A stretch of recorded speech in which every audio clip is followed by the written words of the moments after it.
In 1983, 6 masked gunmen broke into a warehouse at Heathrow Airport, expecting to steal £3 million in cash.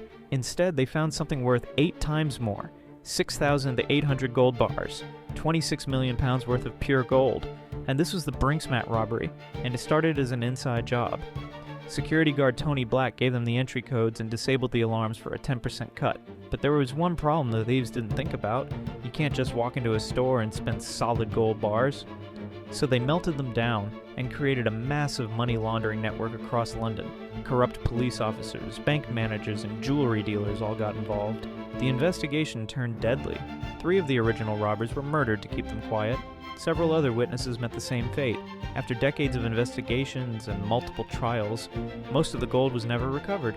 That stolen wealth reportedly funded London's criminal underworld for years, all because 6 thieves found the wrong treasure in the right place.